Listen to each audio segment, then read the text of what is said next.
डीजन scoliosis या degenerative scoliosis या फिर उम्र के साथ साथ होने वाला स्कोलियोसिस का क्या मतलब है? नॉर्मली उन लोगों में देखा जाता है जिनकी उम्र 60 के करीब होती है या 60 से ज़्यादा होती है। इस सिचुएशन में कमर का जो नीचे का भाग होता है, जिसको हम लंबर स्पाइन कहते हैं, इस सिचुएशन में धीरे धीरे इस तरह से टेढ़ापन आना शुरू हो जाता है।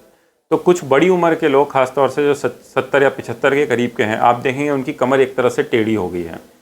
तो इसको हम डीजनरेटिव स्कोलियोसिस कहते हैं। ये स्कोलियोसिस नॉर्मल स्कोलियोसिस से अलग है, क्योंकि ये डीजनरेशन या फिर उम्र के साथ साथ जैसे स्पाइन के जोड़ खराब होते रहते हैं, इस वजह से होता है। तो इस सिचुएशन में इंसान की कमर इस तरह से टेढ़ी हो जाती है और कमर में दर्द शुरू हो जाता है और साथ साथ पैरों में भी सिम्टम शुरू हो जाते हैं। तो डीजनरेटिव स्कोलियोसिस में हर सिचुएशन में सर्जरी की ज़रूरत नहीं होती।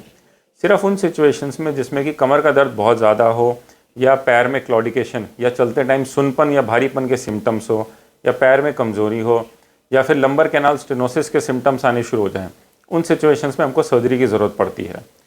तो हम सर्जरी में इस तरह से जो स्पाइन टेढ़ी हो गई है उसको हम स्क्रू और रॉड लगा के सीधा कर देते हैं, नसों को खोल देते हैं, जिससे कि पैर में भी आराम आ जाता है और कमर का दर्द भी चला जाता है।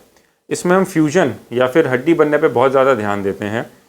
तो जो हम स्क्रू और रॉड लगाते हैं उसमें हम दोनों तरह से ही बोन को बिछा देते हैं और धीरे धीरे वो बोन जो है बॉडी की बोन के साथ इनकॉर्पोरेट हो जाती है और एक सॉलिड स्ट्रक्चर बन जाता है। तो फिर जो कमर पहले ऐसे टेढ़ी हुई हुई होती है वो सीधी हो जाती है, पेशेंट का कमर का दर्द चला जाता है और चलते टाइम जो पैरों में सुनपन, भारीपन या दर्द होता था वो भी पूरी तरह से चला जाता है। Thank you.